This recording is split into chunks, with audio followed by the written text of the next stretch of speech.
Chapter 1. The Bet. 847, Tristan, sovereign of the Onyx throne and master of all things between dusk and dawn for 8 uninterrupted centuries, looked at the spider's web hanging between 2 birch trees in the moonlit clearing. He looked back at the Fae.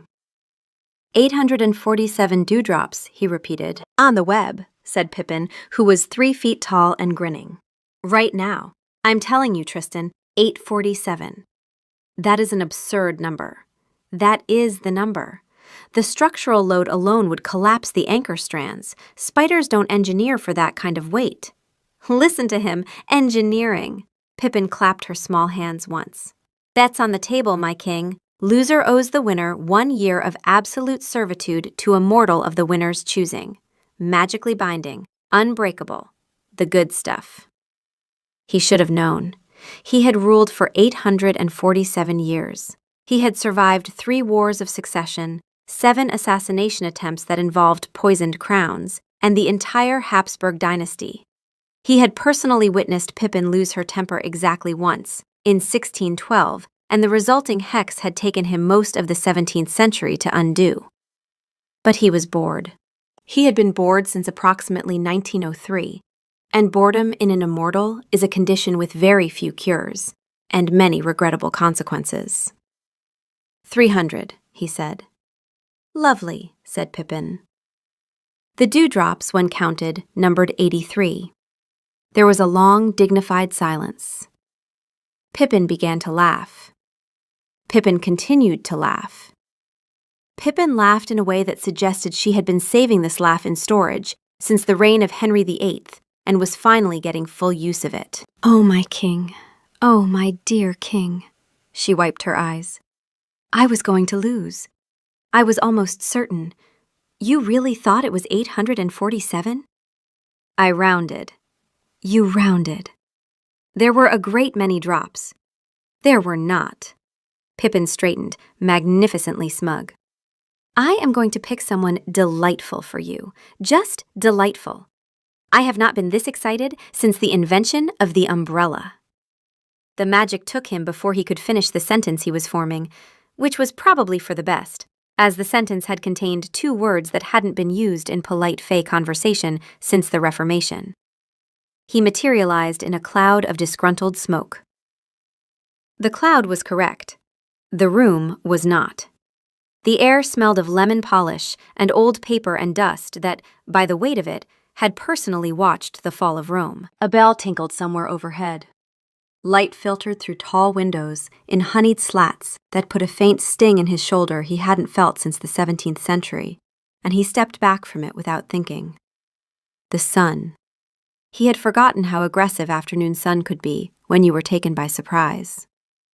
A woman with a smudge of ink on her cheek looked up from a leather ledger. Her hair was pulled into a precarious knot, held in place by what looked like a wooden chopstick. She was not terrified. She was not surprised. She was, if anything, mildly annoyed. Can I help you? She asked, in the tone of a woman sincerely hoping the answer was no. Tristan drew himself up to his full and imposing height. His cloak settled around him with the dignified weight of something his tailor had assured him was woven from the captured sighs of his enemies, which Tristan had always suspected was a lie, but had never had the heart to challenge. I am Tristan. His voice was the low baritone that had silenced armies. By the irrevocable covenant of the glimmering thorn, I am bound to you. For 1 year I am your servant. Your wish is my command. Your will is my law. He waited for the gasp, the fear, the dawning realization of the incredible, devastating power now at her disposal. The woman blinked. She tapped her pen against the ledger once, twice. Right, she said. Can you dust? In 847 years, Tristan had survived several plagues, witnessed the fall of 3 empires, and outlived the entire concept of the powdered wig. He had never been asked, by anyone, to dust. Dust, he repeated. The word tasted like ash. Yeah, she gestured vaguely at the ceiling with her pen. High shelves, it's hell on my back. And the tops of the armoires, Forget about it. You look tall. She had not looked at him properly. He observed this with the sharp clarity of a man whose appearance had, for centuries, been a primary instrument of statecraft. He had silver hair that fell to his shoulders, which his last court favorite had described as the precise weight of moonlight. He had eyes that more than one ambassador had refused to meet directly. He had a presence, in the strictest technical sense, that lowered the temperature in a room. She had glanced at him for less than 2 seconds and resumed her ledger. I have, he said quietly, commanded legions. Cool, they can help. She turned to Paige. Start in the back with the Rococo stuff. It's fiddly. He stared. She did not look up. He stared longer, with the patient intensity of a man who had once outweighted a Borgia, and she remained absolutely uninterested. Madam. His voice dropped into the register he reserved for executions.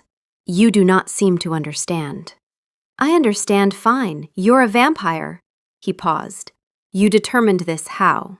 You came out of a cloud of smoke, your skin is the color of expensive paper, and you flinched at the window like the sun personally insulted you. She finally looked up, and her eyes were tired and assessing.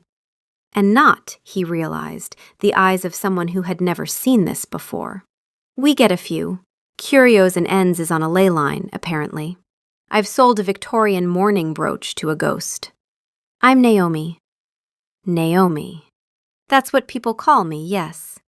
She held out a yellow rag. It had a smiley face on it. Welcome to your year. Start with the Rococo. He took the rag. He took it because the magic of the covenant tingled under his skin and required him to take it. He took it because, having lost a bet to a 3-foot fae over the structural load capacity of a spider's web, he had no remaining moral leverage. He took it because Naomi was holding it out and seemed, in some terrifying way, to genuinely expect it. The smiley face on the rag winked at him, or so it felt. So began the first day of King Tristan's servitude. He spent it in a silent, regal fury, vanquishing cobwebs from a room filled with porcelain shepherdesses. He did not require a ladder. He simply floated, a dark and brooding cloud of Gothic resentment, wiping down surfaces with the yellow rag, glaring at each shepherdess as if she were personally responsible. The shepherdesses, for their part, smiled their painted smiles, completely undismayed. Naomi, in the front of the shop, was cataloging a new shipment of mourning jewelry. She did not check on him once. He found this somehow more insulting than if she had. At 3 p.m, a customer came in. A small, bright woman who looked at Tristan, said, "Oh, are you new?" in the voice of someone observing a new houseplant, and bought a teacup. At 4, a courier delivered a box of antique sheet music that Tristan would later learn was not, in fact, antique. At 5, the light shifted and the burn in his shoulder eased, and he discovered he could move closer to the window without the air feeling actively hostile. Filtered light. He could live with filtered light. Direct light remained, as always, an educational experience. At 6, Naomi locked the door, switched off the overhead, and turned to face him in the dim shop. Okay, she said, some ground rules. Naomi, Rule 1, you do what I say. You don't have a choice about that one because the covenant says you don't, but I'm telling you anyway because I want it on the record. She ticked it off on her finger. Rule 2, you don't scare my customers. Rule 3, you don't touch the porcelain with anything but a soft cloth. Rule 4, and this is the most important one, you do not, under any circumstances, eat anyone in my shop. He considered her in the dim light. I do not eat people. Vampires drink blood. Yes. That's eating people. That is a category error, but I take your meaning. Rule 4 stands. Rule 4 stands.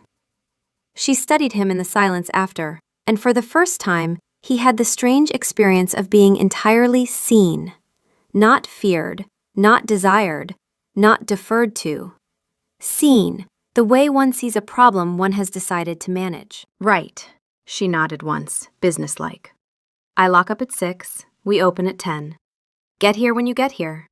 Bring whatever you need to be a vampire. I'm not paying for it, but I'm not stopping it either.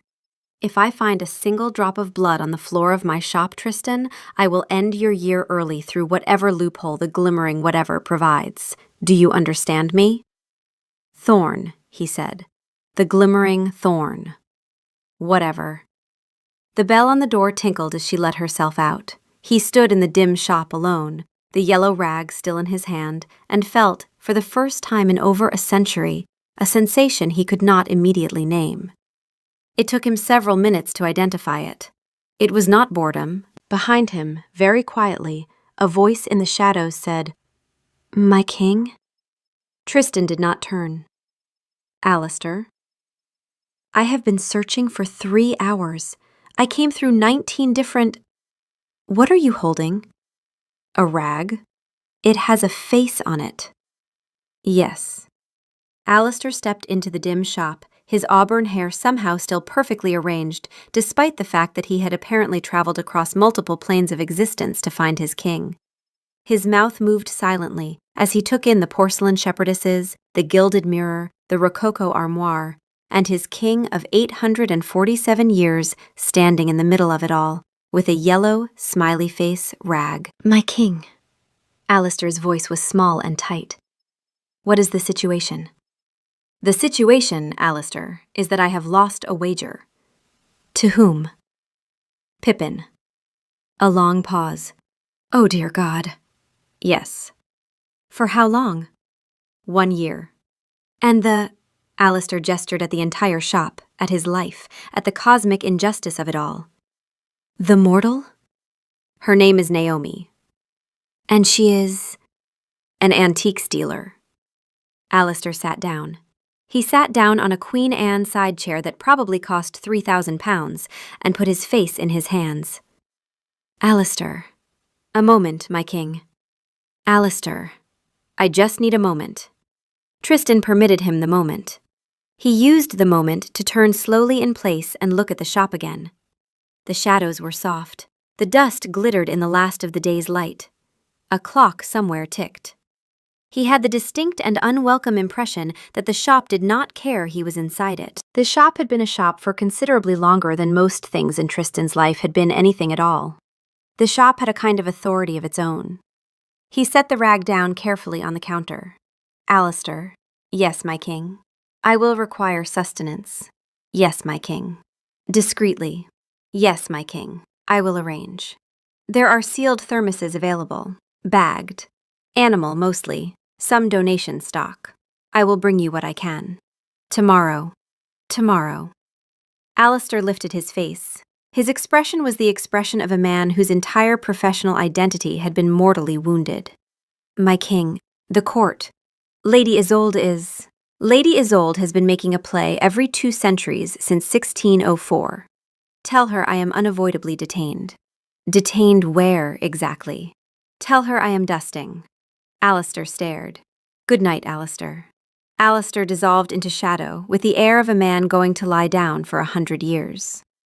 Tristan looked at the yellow rag on the counter. He looked at the closed door. He looked at the empty shop, and at the chopstick that Naomi had left forgotten on the ledger. He picked up the rag again. He went back to the rococo armoire. There was, he had noticed, a streak on the top corner he had not entirely addressed. Chapter 2. Rule 1. Say, "Phone is ringing." Tristan was attempting, on his second day, to recatalog a box of antique maps, a task he found marginally less insulting than dusting. He could feel the phone's vibration through the floorboards. It was a shrill, offensive sound, and he had been ignoring it on principle. "I am aware," he said, in the tone of a man performing an act of mercy. "Well, answer it." Naomi did not look up from her work. "That's what people do when phones ring." He moved from the maps to the front counter faster than the air around him had been ready for, and he picked up the receiver between 2 fingers as if it might bite. He had seen Alexander the Great weep. He had advised the Doge of Venice on matters of state. He had never used a landline. "You have reached the domain of Tristan," he intoned. "Speak and be judged." There was a long, considering pause on the other end, followed by the click of someone hanging up. Naomi pinched the bridge of her nose. She did not, he noticed, look angry. She looked tired in the very specific way of someone who had anticipated this exact outcome. Okay, she said. Okay. We're going to work on your customer service voice. Let's try a script. Curios and Ends, this is Tristan speaking. How can I help you? I will not. You will. I refuse. Rule 1, she said, mild as Sunday. He felt the magic of the covenant move beneath his skin like a polite cough. He spent the next 3 hours practicing. His first 100 attempts sounded like threats. His next 50 sounded like he was announcing executions. By evening, he had landed with great effort on the clipped and vaguely menacing Curios and Ends, How May I Assist? It was, Naomi decided, a start. She wrote it down in a notebook she had labeled in firm capitals, Tristan Performance Review. You are joking, he said. I have never been less joking in my life. That is item 1.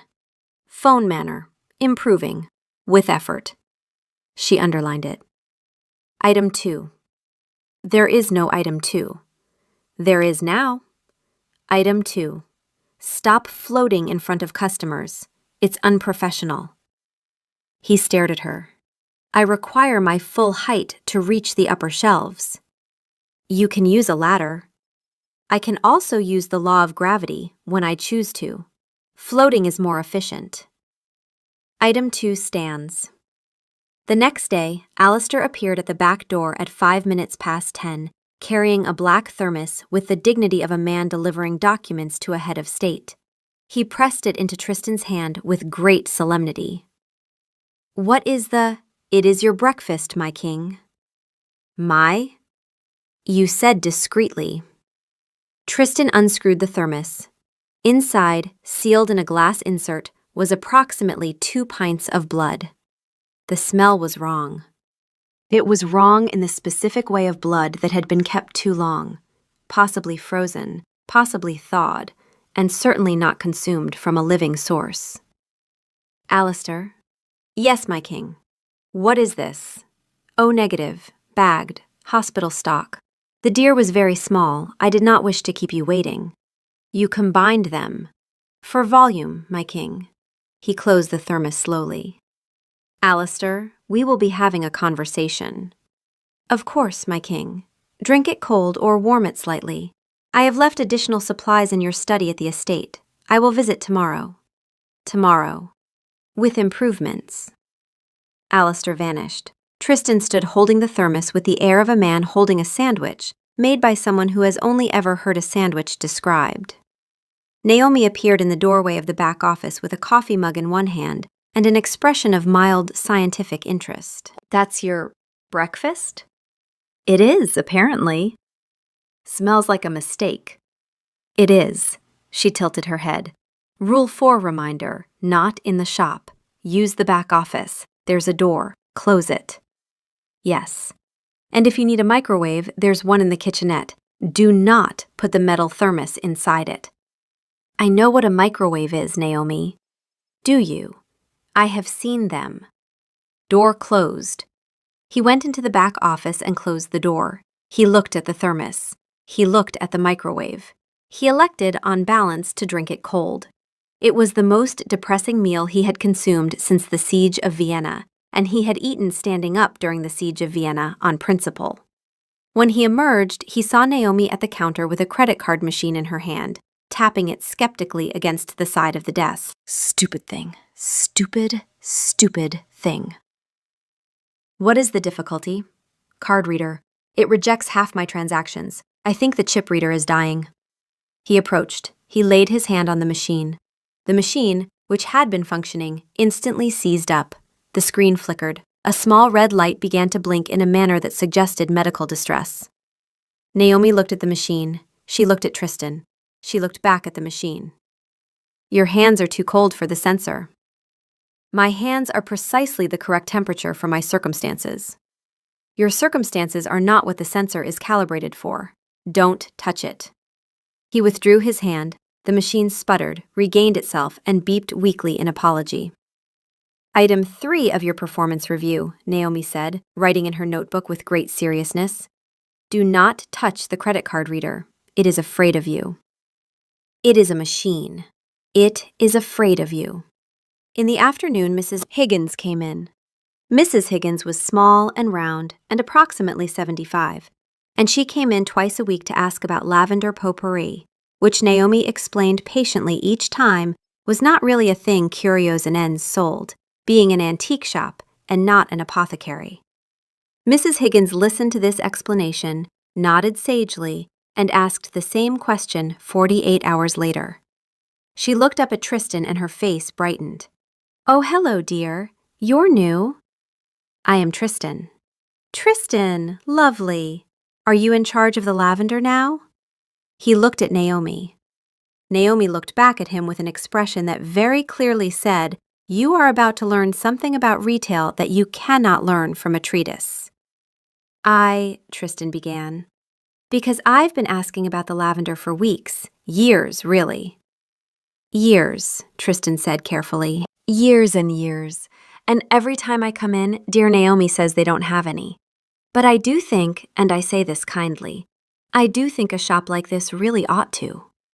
Tristan looked at the porcelain shepherdesses. He looked at the rococo armoire. He looked at the small, expectant face of Mrs. Higgins. 847 years of statecraft, the weight of 3 crowns, the survival of the Habsburgs. Mrs. Higgins, he said, in the voice that had once turned back a Venetian fleet, I will personally see to it. Mrs. Higgins beamed. Oh, you are a darling. I am the sovereign of the onyx throne. You are a darling sovereign, yes. She patted his hand on the way out, as one might pat a cat. Her hand was warm. Tristan stood very still for several seconds after she left, in a way that suggested the universe had reorganized itself slightly without consulting him. Naomi was looking at him across the counter with the first genuine smile he had seen on her face. It was small. It was tired. It was unmistakable. Item 4, she said. Mrs. Higgins is now your problem. Naomi. That's the review. That is not. I'll write it down. He watched her write it down. He found himself, against all instinct, against 8 centuries of training, against everything he believed about himself and his proper place in the cosmos, not entirely opposed to the situation. He attributed this to the cold blood. Possibly it was rendering him soft in the head. In the evening, after Naomi left, Alistair appeared with 2 new thermoses and the haunted expression of someone who had spent the day in the court. Lady Isolde sends her regards. Of course she does. She wishes to know when you intend to return. And what did you tell her? I told her you were occupied. Specifically, I told her you were occupied with, Alistair's voice broke slightly, with a matter of considerable delicacy. Excellent. Tristan accepted one of the thermoses, which contained, miraculously, a better grade of preservation. Tell her I shall be in touch within the month. My king, she has begun seeking signatures from the southern houses. Tristan studied his seneschal in the low light. Alistair, after 500 years of service, had developed the haunted, hopeful expression of an aide who can see the cliff ahead, but is unable to suggest his employer might want to turn the wheel. Cassius. Marguerite. Their factions? Cassius votes against you out of habit. Marguerite is waiting. She has been waiting since the Reformation. Then Isolde does not yet have the votes. She is building. Tell her I am aware. Tell her further that any move she makes will be answered. Tell her further still that I have it on good authority she's been searching for a particular illuminated manuscript that recently became available, and that I am, perhaps, in a position to influence its disposition. Alistair blinked. You are bribing her? I am negotiating. There is a difference. There is not, my king. There is when I say there is. He set down the thermos. Tomorrow, sealed properly, and not mixed. Yes, my king. Alistair. Yes, my king. You may stop visiting at 5 in the morning. Naomi opens at 10. Yes, my king. Alistair departed. Tristan stood alone in the dim shop for the second time, and this time he did not even pretend the situation was unbearable. He picked up the smiley face rag from where Naomi had left it on the counter. He folded it neatly. He set it down. He went back to the maps. Chapter 3. The Developer. Shafternoon. The soft chime of the door. A slick voice entering an antique stillness. The man arrived on a Tuesday. He was tall and slick and dressed in a suit that was just expensive enough to be vulgar, and he came in the door with the easy confidence of someone who had never been told no and refused on principle to learn the word. Tristan, in the corner, was polishing silver. He had become competent at polishing silver. He was not pleased about this development, but he had accepted it the way one accepts a chronic medical condition. Naomi. The man's voice was a smile with a contract attached. Beautiful. Wonderful. Have you been thinking about my offer? Brennan. Naomi did not look up from her ledger. Have you been thinking about leaving? I'm just saying, Naomi. I'm just saying, leave. This building is in a development corridor. This building is mine.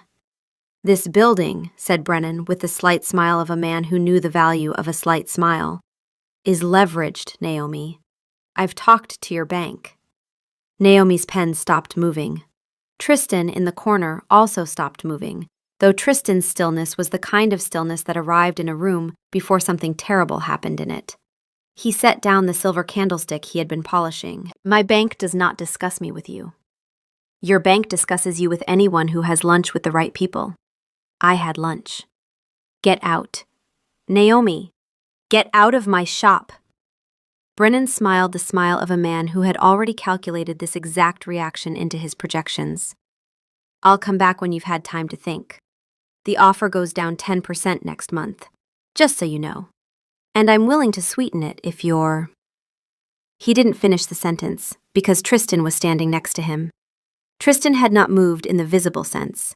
He had simply been across the shop and was now beside Brennan's left shoulder. The air around him had cooled by approximately 4 degrees. The light in the shop had not changed, but the shadows in the corners of Brennan's eyes had deepened in a way that suggested an oncoming weather event. I believe, said Tristan, in a voice that was very close to silk and very close to a knife. The lady has declined. Brennan turned. He looked into Tristan's eyes and saw something there he had not signed up to see, and his confidence collapsed in the manner of a soufflé that had been doing reasonably well until a door slammed. He attempted to speak. He did not speak. He attempted again. He produced a sound that was not English. Have a pleasant day, Tristan said in the same silken voice. Brennan left. He left at considerable speed. The bell on the door did not so much tinkle as flee. There was a moment of perfect silence in the shop, the kind of silence that arrives after a small but significant act of violence has been narrowly averted. Tristan turned, satisfied, to find Naomi standing in front of him, with her arms folded and her chin tilted up and an expression that said the next 30 minutes of his life were not going to go the way he had imagined them. Tristan. Naomi. What did you do? What did you do? I encouraged him to depart. With what? With words. And with a slight modulation in ambient temperature and a minor adjustment to the available light. You did the thing. You did the thing with the eyes and the cold and the... She waved her hand to encompass everything from his hairline to the universe. The thing. He looked like he was going to be sick on my Persian rug. And I cannot, Tristan, I cannot afford to have him vomit on the Persian rug. It's 18th century. He threatened your livelihood. I have been threatened before, by people considerably more frightening than Brennan. Naomi. Performance review, now. Sit down. She walked to the back office. He followed. He had once made the King of Hungary wait 2 hours for an audience. He had never, in his entire and considerable existence, been told to sit down by a woman holding a notebook. He sat down. She sat across from him. She opened the notebook. She drew, with great deliberation, a line down the middle of a fresh page. On one side she wrote, in firm capitals, strengths. On the other she wrote, areas for improvement. The strengths column was conspicuously empty. Item 5. Naomi tapped her pen. Over-reliance on intimidation as a customer service strategy. We do not, here at Curios and Ends, use the spooky eyes. We do not use the cold air. We do not use any portion of the considerable arsenal of supernatural unpleasantness available to you, no matter how badly the customer may deserve it. He was attempting to ruin you. And I would have handled it. Her voice was steady but tight, and he noticed for the first time the white knuckle around her pen. I have been handling men like Brennan my entire life. And before you ask, yes, that includes the X. And before you ask, yes, I do mean the X, who took my business plan and my savings, and the auction house I had spent 4 years writing the proposal for. And I handled it without anyone vomiting on my rug. I do not need you to fight my fights. Tristan, I need you to dust. I need you to handle Mrs. Higgins. I need you to not destroy the credit card reader. That is what I need from you. He looked at her. She looked steadily back. 847 years of accumulated diplomatic instinct told him to apologize. 847 years of accumulated pride told him to refuse on principle. He had spent his life in the perpetual war between those two voices and had, on the whole, listened to the pride. Acknowledged, he said. Acknowledged. Yes. That's not really an apology. It is the closest I have produced in approximately 300 years. She considered him over her notebook. Her mouth moved at the corner, and he could not tell if it was a frown that had failed or a smile that had not committed. Item 6, she said. Apologize to Brennan. He stared. Naomi, in person. Naomi, today. Naomi, I will not. The terms of the wager are absolute, are they not? Her voice was deceptively sweet.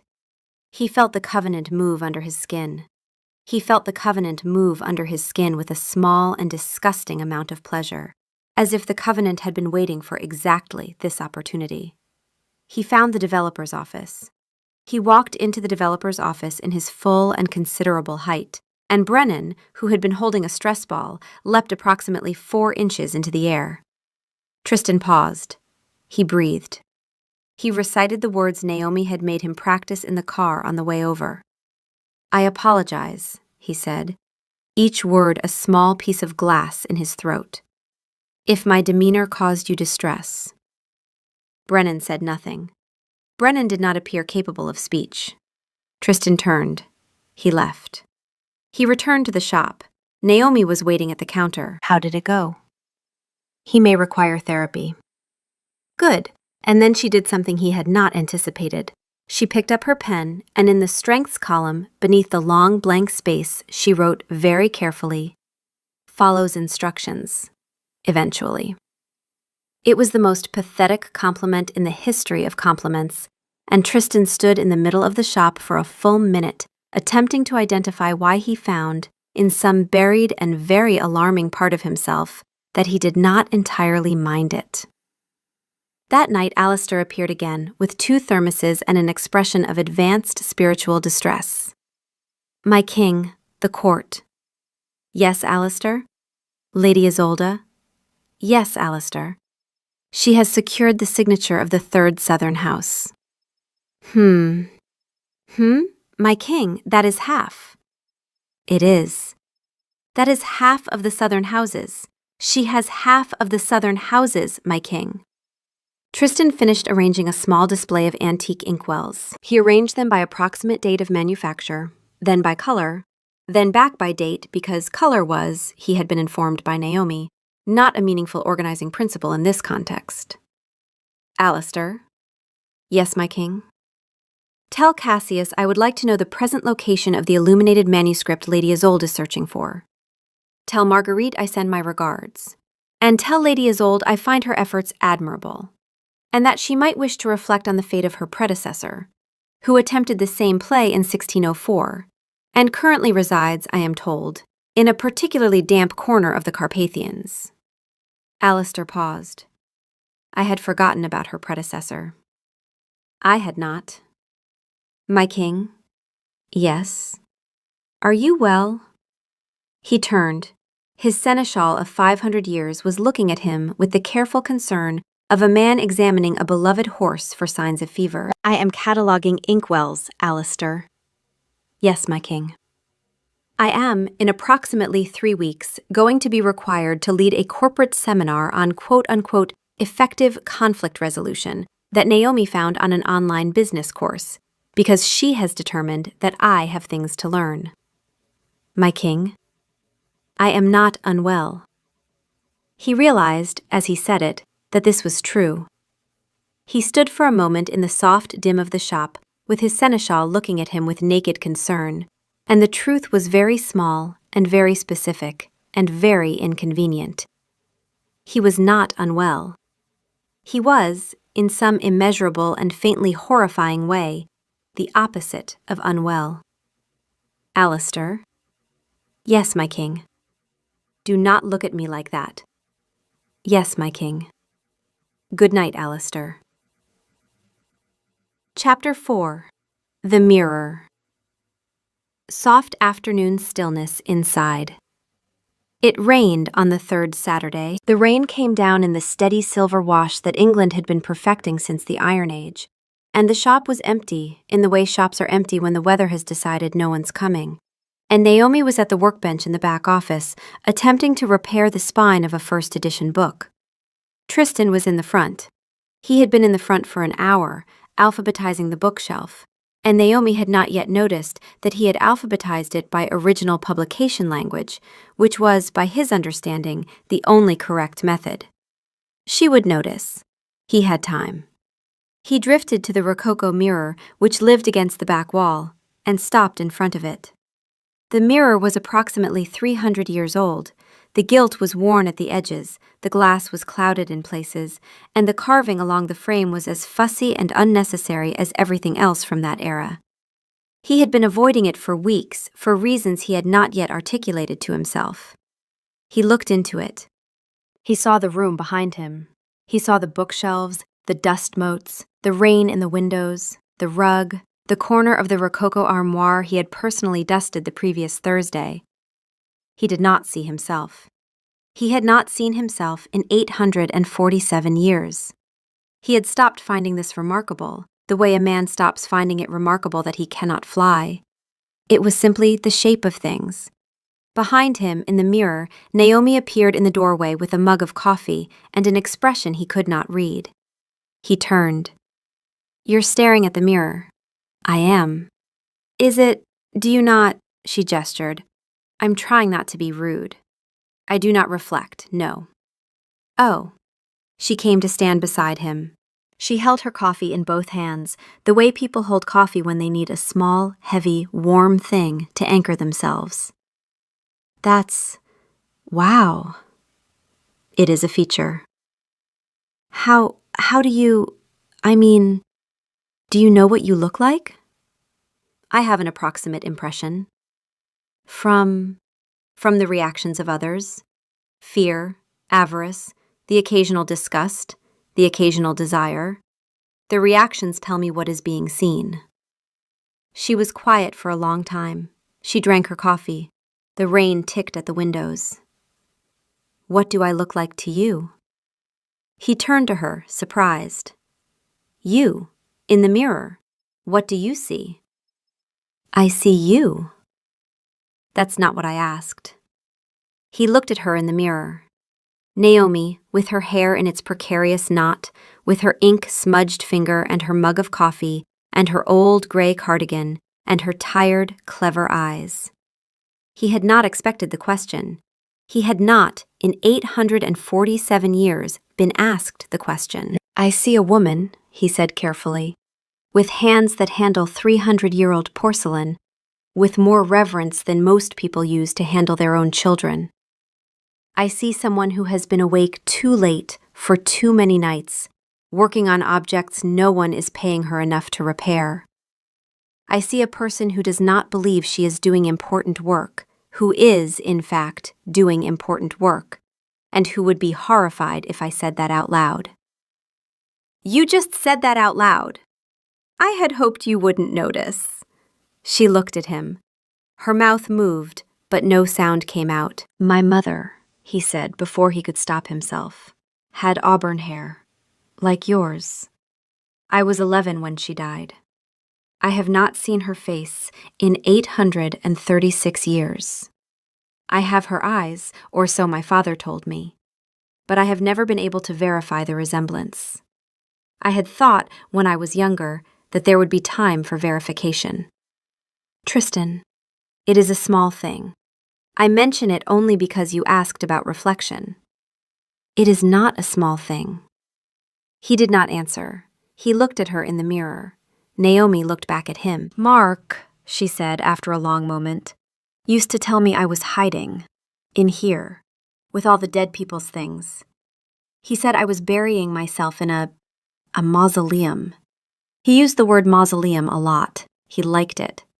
He was the kind of person who liked the way a word sounded more than what it meant. Her voice was very even, the kind of even that is built carefully over time and reinforced regularly. He used my business plan. He used my savings. He used 4 years of work that I would not be able to do again, and I have not been able to do again. And She stopped. Sorry, you did not ask. You may continue. I do not particularly want to continue. Then do not. She drank her coffee. The rain ticked. He's wrong, you understand, Tristan said. About which part? About all of it, but specifically about the mausoleum. She looked at him. A mausoleum, he said, is a structure built to keep the dead from being forgotten by isolating them from the living. This is not that. You have not isolated these objects. You have placed them back into circulation. Each one, when it leaves this shop, leaves with someone who will know what it is and where it came from. You are not burying them. You are returning them to the world. That sounds nicer when you say it. It is also true when I say it. I have spent most of my life in a structure not unlike a mausoleum. I am an expert. Her mouth moved at the corner. It was, he was now reasonably sure, a smile. Tristan. Yes. Thank you. You are welcome. She drank her coffee. Outside, the rain steadied into the kind of rain that decides to stay all day. Inside, the rococo mirror held the dim light of the shop, and a woman, and the space beside her where a man should have been. Edwardian letter was the next morning that Naomi cut her finger. It was not a dramatic injury. She had picked up an old letter opener, an Edwardian piece with a sharper edge than she had remembered, and she had inhaled sharply and said a quiet, irritated word. Tristan, across the shop, went still. He did not move. He did not breathe. He had not needed to breathe in 847 years, but he had cultivated the habit because not breathing made humans uneasy. And now the breath he had been performing simply stopped mid-cycle. The shop went silent around him. The dust motes seemed to slow. Somewhere, the clock continued to tick, but it was very far away. Naomi found a tissue. She pressed it to her finger. She looked up at him across the shop. He was looking at her with his eyes too focused. The angle of his head was wrong. He was not a man at this moment. He was, very clearly and very specifically, what he was. She did not move. She did not look away. You're doing the thing again, she said. Her voice was quiet and steady. Yes. His own voice came from a great distance. You should probably, she said, be somewhere else for a minute. Yes. He moved through the back door before she had finished the sentence. He stood in the small back garden for several minutes. The rain had stopped. The light was filtered. The air smelled of wet stone. He stood with his hands open and his eyes closed and remembered, in great and uncomfortable detail, that he was a predator, and that predators do not become other things merely because they have spent 2 months dusting porcelain. When he came back in, Naomi had bandaged her finger. She had also moved the letter opener to a safe drawer. She was working on her ledger with the kind of focus that is also a deliberate choice not to look up. Naomi, it's fine. It is not, in fact, fine. She looked up. She studied him. Whatever she saw in his face, she chose to accept it. Item 7 of your performance review, she said. Naomi, Item 7. The next time I cut myself, you tell me, out loud, and you leave the room. Don't perform stoicism. Don't make me figure it out by reading your face. Just tell me and go. Yes. Item 8. I'm keeping all the sharp objects in a drawer. Yes. Item 9. We're done with this conversation. He nodded. She returned to her ledger. He picked up the smiley face rag and went back to the Rococo armoire, which had not, in fact, needed dusting, but which provided his hands with something to do while the rest of him worked very hard at the project of being something other than what he was. Chapter 5. Hostile Takeover. Sudden drop in temperature that announces a vampire entering an unwelcoming space. She arrived on a Thursday evening, 15 minutes after closing, while Naomi was locking the front door from the inside. Tristan felt her before he saw her. The shop temperature dropped 2 degrees. The dust motes in the air stopped their slow drift and seemed, for a moment, to consider the situation. Then Lady Isolde swept in through the back of the shop, which was supposed to be locked, in a whirl of black silk and a perfume that Tristan had personally seen kill 3 Habsburgs and a small dog. Tristan, my dear, I heard you'd taken up a new hobby. She trailed a clawed finger along the rim of a porcelain vase. Antiquing, how quaint. Naomi turned from the door with her keys still in her hand. She saw Isolde. She did not visibly flinch. Tristan noticed the not flinching. 847 years of court politics taught a man to notice the not flinching. Isolde, he said. His voice was flat. The shop is closed. How fortunate. We need not be interrupted. Isolde drifted, in the boneless way of someone who had not bothered with the limits of human physicality in 3 centuries, into the front room. She circled the Persian rug like a cat, assessing a piece of furniture for damage. The council is so very tired of your absence. The council has been tired of me for 200 years. They are now becoming actively interested. I have come to make you an offer, Tristan. Abdicate. Surrender the throne. I will speak, in turn, to your little mortal. She gestured at Naomi without looking at her. I can be very persuasive. I am sure she would release you from this ridiculous vow if I were to explain the situation. Naomi, behind the counter now, set down her keys. The shop, she said, is closed. Yes, dear, I heard you the first time. The shop hours, Naomi continued, in the level, business-like voice that Tristan had come to recognize as the sound of Naomi deciding to keep her temper for strategic reasons, are 10 to 6, Tuesday through Saturday. If you wish to purchase something, please come back during business hours. Isolde turned. She actually turned. She gave Naomi her full attention for the first time, and what she did to her face was the closest a vampire could come to genuine surprise. Excuse me, said Isolde. You're excused. The door is behind you. You are speaking, said Isolde, to me. Yes. Isolde laughed. The laugh sounded like crystal breaking. Tristan, who had been standing very still since the moment Isolde had entered, felt the laugh and prepared in the deep, tactical place inside him for the moment after the laugh. He calculated angles. He calculated the distance between Isolde's left hand and Naomi's throat. He calculated the cost of crossing the space between them at full speed, which, he was prepared to do, would be loud, and would frighten Mrs. Higgins next door if she were home. Tristan! It was Naomi's voice. He did not look at her. He could not look at her without losing the line of Isolde. Tristan, Naomi said again. Item 10 of your performance review. He paused.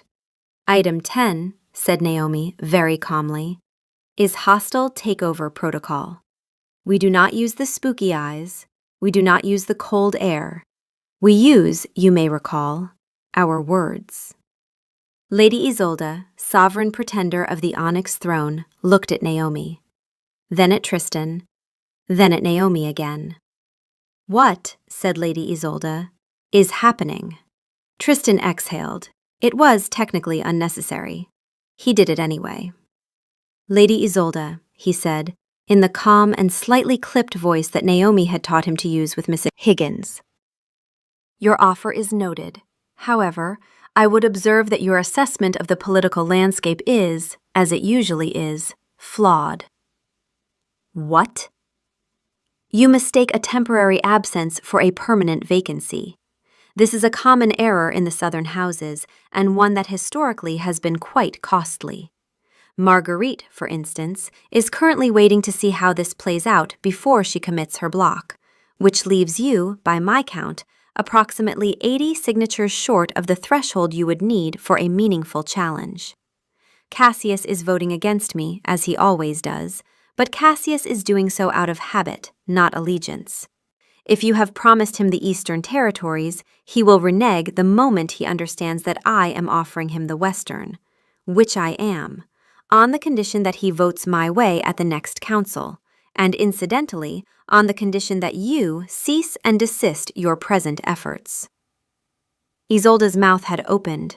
It remained open. Further, said Tristan, I am given to understand that you have been searching for some time for the Borgia Codex, which recently became available through a private dealer of my acquaintance.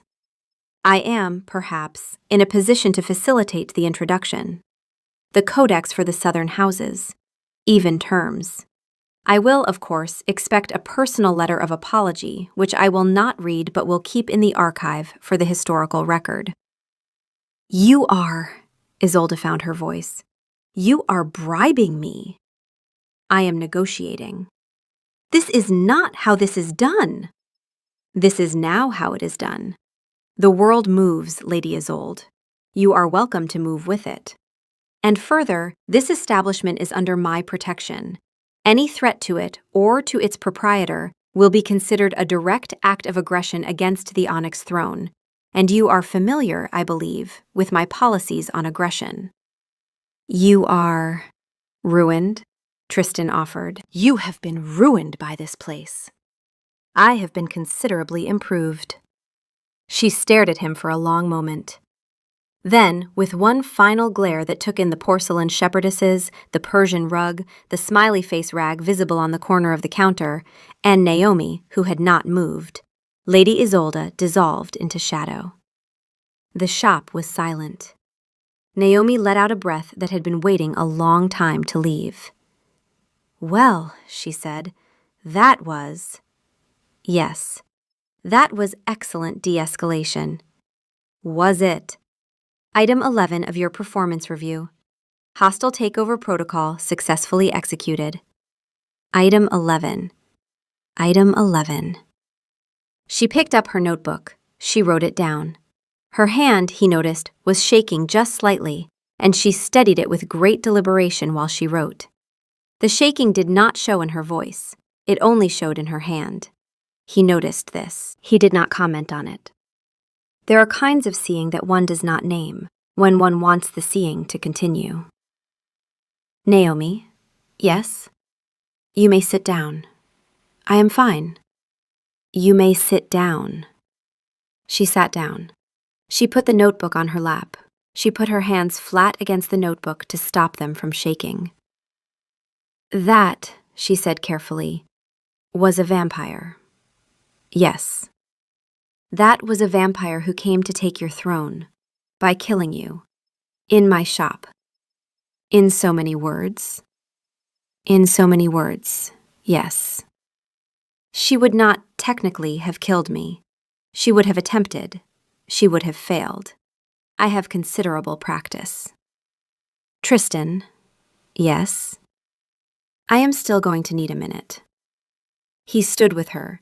He did not, this time, attempt to make her drink water or sit closer to the window, or any of the things he had observed humans suggesting to one another in moments of distress. He simply stood in the dim shop until Naomi looked up and said, Okay. Okay. You can go. Where would I go? She looked at him, and her face changed into something he did not recognize, and that he would later think about for many nights. Right, she said. Yes. Okay. Home, then. Estate. Wherever it is you exist when I'm not paying you to dust. We're done for the day. He inclined his head. He turned. He walked toward the back door. At the threshold, he stopped. He felt, in the deep place beneath his ribs, the place where the covenant magic had been making its small, irritating pulse for 10 months, a sudden silence. He stood very still. He waited. The silence remained. He turned slowly. Naomi was still on the chair, looking at the notebook. She did not see him turn. She did not see his face. She did not see him slowly, in the manner of a man examining a familiar room and finding the walls have moved. Register that the binding on his soul had, at some point during his conversation with Lady Isolde, quietly dissolved. He was no longer bound. He could leave. He could return to the court. He could return to his estate, to his throne, to 847 years of practiced sovereignty. He stood at the door for what felt like a long time. He did not leave. He stepped back into the shop. He picked up the smiley face rag from the counter. He folded it neatly. He looked at Naomi, who was finally beginning to breathe in the careful pattern she used when she was deliberately calming herself. He did not say anything. He set the rag down on the workbench beside her, where she would find it in the morning. He went out through the back door. He stood in the small back garden for a long time. A voice behind him said, "Oh, you have got to be kidding me." He did not turn. Pippin. The Fae appeared in his peripheral vision. She was sitting on the wall of the back garden, swinging her legs and looking, for the first time in 847 years, deeply put out. "You ruined it," she said. "I am aware. The whole point of the wager, Tristan, was that you would suffer. Servitude, humiliation. The slow, exquisite torment of being yoked to a mortal who did not care what you were. That was the whole product. You have stripped my magic of its raw material." "I have. My binding fed on your resentment, your reluctance, your secret nightly fantasy of returning to your court and burning a series of small, useful objects to feel something. When you stood up to Isolde just now, you were not under compulsion. You were not even reluctant. You were." She made a small, disgusted face. "Enjoying yourself. The magic could not find its grip." "I see. You ruined a perfectly good curse, Tristan. I had been saving that one. It was vintage." "I apologize." "You do not apologize." "I do not, in fact, apologize." She glared at him. She crossed her small arms. She kicked her heels against the garden wall. "You're going to stay," she said. "I have not decided." "You have absolutely decided. Look at your face. I have known you since before mirrors stopped working for you, Tristan, and I know that face. You're going to stay, and you are going to be horribly, embarrassingly happy, and I am never going to forgive you. I am going to find another Fae, a better one. We are going to come up with something so creative for you when this is over that the bards will sing of it." "That is good," said Tristan, "to know." She vanished, miffed. He stood in the garden a while longer. He looked up at the sky. The stars were the same stars he had been watching for almost a millennium. They had not changed. He had not, on the whole, changed. He had only learned to dust. He went back inside, locked the back door, and walked through the dim shop to the front. Naomi had left. The notebook was on the counter, open to the page that read, in firm capitals, "Tristan, Performance Review. Item 11. Hostile takeover protocol successfully executed." He stood and looked at it for a long time. He folded the smiley face rag once more in case it had unfolded. He set it on top of the notebook. He went home. Chapter 6. Residence. Morning shop opening, the small bell, soft footsteps, the careful sound of a woman setting down a coffee mug with great deliberation. Naomi opened the shop the next morning at 10 with the expression of a woman who had not slept and was determined no one was going to ask her about it. Tristan was already there. He had let himself in via the back, and he was at the front counter polishing the glass, and the polishing was a thing he no longer needed to be told to do. He looked up when she came in. She set down her coffee. "We need to talk." "Yes." "Sit down." He sat. He had not been told to sit down by anyone in 300 years before he had walked into this shop, and now he sat without resistance, with the small, efficient motion of a man who has learned the routine. Naomi sat across from him. She did not pick up her notebook. He noticed this. The notebook had been her shield for 10 months. She had set it aside deliberately. "Last night," she said. "Yes."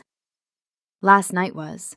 I have been thinking about last night, all night in fact, about Isolde, about what you did, about the fact that you negotiated for my safety with a woman who could have ripped the building down around us, the way I might negotiate with a difficult customer.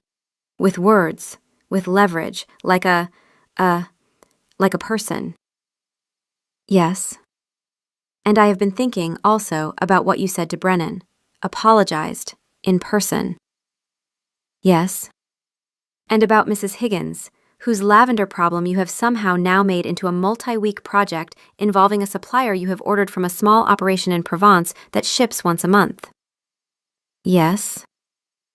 "You went out of your way," she said, "to source 17th century French lavender for a woman who will forget by next Tuesday that she asked for it." "I had time." "You have eternity." She looked at him. She breathed in. She breathed out. "I am ending it," she said. "The contract, the covenant, whatever it is. The year isn't up, but I'm ending it. You've been." She paused, hunting for a word that wouldn't lie. "You have been a surprisingly good employee. But I cannot keep a man here under magical compulsion. I have been complicit in a thing I did not properly think about, and I have been thinking about it. So, you're free. I release you. Whatever I have to say to make it official, consider it said. Done." He waited until she was finished. Then he said, "I know." She blinked. "You know what?" "The bond. It broke last night. The covenant ended during the conversation with Lady Isolde.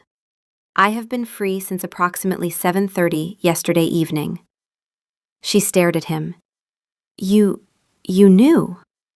"Yes." "You have been here this morning, polishing my glass, because you wanted to be?" "Yes." The expression that came across her face was not one he had seen on her before. He had seen her angry and amused and tired and afraid. He had not seen her precisely this. She rose from her chair. She walked to the front of the counter. She walked back. She turned and looked at him with the look of a woman whose careful, hard-built defenses had been struck with such precise accuracy that she could not, in real time, decide whether to be furious or to weep. "So you have," she said very carefully, "been pretending." "No, you have been here, on staff, knowing that you don't have to be." "Naomi, and you didn't tell me. And you let me feel like I had to release you, when in fact—" "Naomi." He stood. He did not move toward her. He stayed on his side of the counter. He held his hands very deliberately at his sides, in the way he had observed in men explaining themselves to women who had been lied to before and did not believe the not lying that came next. "My service was compulsory," he said. "My loyalty is not." She looked at him. "For 847 years," he said, and he found he was not, after all, going to be able to do this in the calm, clipped voice he had been planning to use. "I have ruled the onyx throne. My nights have been silence and politics and the slow accumulation of grievances against people I no longer remember. I have not been bored, technically. Boredom is the wrong word. I have been vacant. I have been a vacant building with very nice furniture, for 120 years, since approximately 1903, and I had assumed that this was permanent. She did not interrupt him. He was grateful for this. And then I lost a wager to a fey trickster. And I arrived in a shop, and the proprietor of the shop handed me a yellow rag and asked me to dust. And then she asked me to learn to answer a telephone. And then she asked me to apologize to a man I had every right to terrify. And then she sat me down and conducted a performance review. And then I catalogued Edwardian inkwells with her. And I stood in front of a mirror that did not show me. And she asked me what she looked like. And I told her. And she did not, after I told her, treat me differently. His voice was very even. He had practiced for several hours, in the small back garden of the shop, getting it this even. I do not, he said, want to go back to the silence. Tristan, I would like to stay. Not as your servant, not under the covenant. The covenant is finished. As, I am not sure of the term, there is not, in the languages I have learned, a precise term for what I would like to be. But not your servant. Yours, perhaps, if you will have me, in whatever capacity you find acceptable. The shop was very quiet. The dust motes drifted in the morning light. You, said Naomi. Yes. Are asking me. Yes. To keep you. To allow me to stay. After 10 months of being bound by magic to a contract you could not break? Yes. In which I, several times a week, conducted formal performance reviews of you. Yes. In which I once told you, on the record, that the credit card reader was afraid of you. Yes. She covered her face with both hands. She did not weep. She did not laugh. She made a small sound that was, he believed, the sound of someone whose carefully constructed defensive architecture had been hit by a sovereign of the onyx throne, wielding the simple, unadorned truth, and who was now, in real time, rebuilding around the impact. When she lowered her hands, she was looking at him very directly. Okay, she said. Okay. You can stay. Thank you. This is not, however, a romantic declaration. No. This is a continuation of professional collaboration, with benefits to be reviewed quarterly. Naomi. I'm joking. Are you?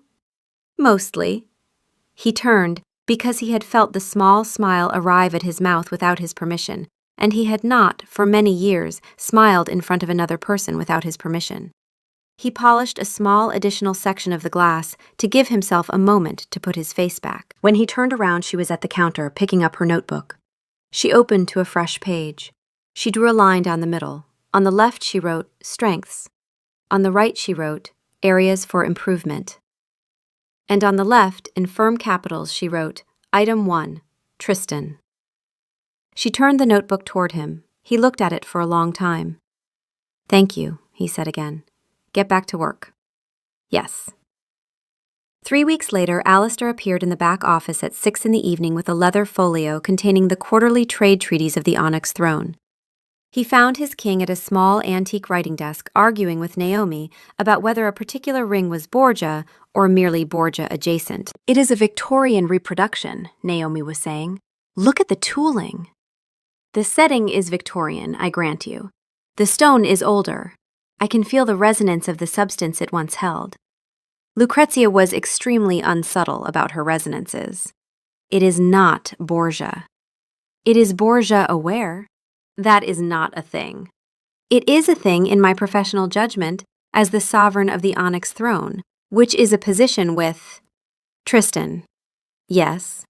Sign Alistair's treaties. He looked up.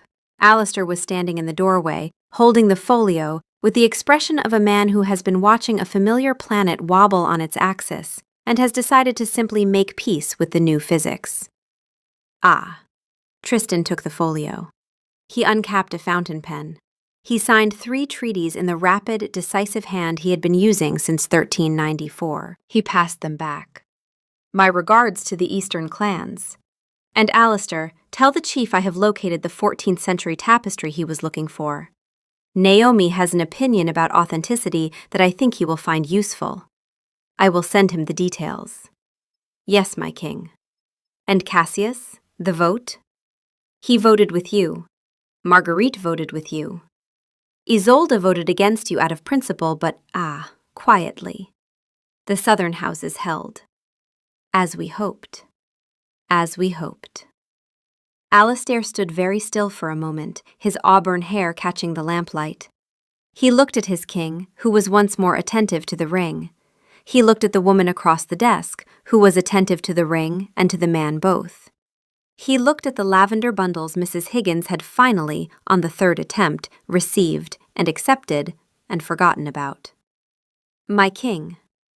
Yes. You are doing well. Tristan looked up. He looked at his seneschal of 500 years, who had served him through everything, who had watched him be bored since 1903, who had carried the thermos in personally for 10 months, and not once made a face about it that he hadn't been allowed to make. Yes, said Tristan. I think I am. Good, Alastair inclined his head. He vanished. Naomi rolled her eyes. I cannot believe he genuinely calls you my king. He is 500 years old, Naomi. He is not going to learn a new vocabulary at this stage. He could try. He could not. Borgia aware. Not a thing. Entirely a thing. A barcode scanner beep, the unhurried hum of a small business that is, finally, settled. A month after that, on a Tuesday afternoon, a young man came into the shop. He was perhaps 20. He had the bright, slightly anxious face of someone who had been looking for a part-time job for a while and was beginning to take it personally. He asked Naomi about the help wanted sign she had put in the window 2 weeks previously. Naomi hired him. His name was Theo. On his first day, she sat him down at the back desk and explained the inventory system, and then, with a small, dry smile, she handed him off to Tristan. He'll explain the rest, she said.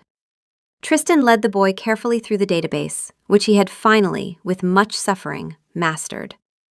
He explained that the item numbers corresponded to the acquisition date, not the historical period of the object. He explained that this was counterintuitive, but it prevented database conflicts. He helped Theo scan a set of Georgian silverware, slowly, 3 times, until Theo's hand stopped shaking on the scanner.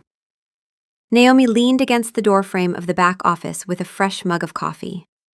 She watched them for a long minute. She watched Tristan, who was being almost unbearably patient with the boy in a way he would have ground his teeth at 3 months earlier, explain for the 3rd time how to enter a provenance note. She watched Theo nod with the careful concentration of someone who has met a coworker who is, on reflection, slightly unusual, but very willing to be helpful. Tristan looked up. He caught her eye. She watched him smile. It was not the tight, pained smile of his early attempts, when his face had moved as if it were being asked to perform a tactical maneuver it had not trained for. It was a small, real smile. It reached his eyes. She had, by this point, become fairly familiar with his eyes. She had been watching them for nearly a year. She had not, before now, seen them do this. She lifted her mug at him. He inclined his head. Theo, beside him, did not appear to notice anything had occurred, which was, in its way, the highest compliment the moment could have received. She turned to go back to her workbench. You missed a spot on the Rococo mirror, she called over her shoulder. Tristan, who was at the scanner with Theo, did not look up. Impossible, he said, in the dry, considered voice she had come to know. I have not seen my own face in 847 years, but I know Rococo. She laughed. It was, she thought, going to be a perfectly ordinary afternoon.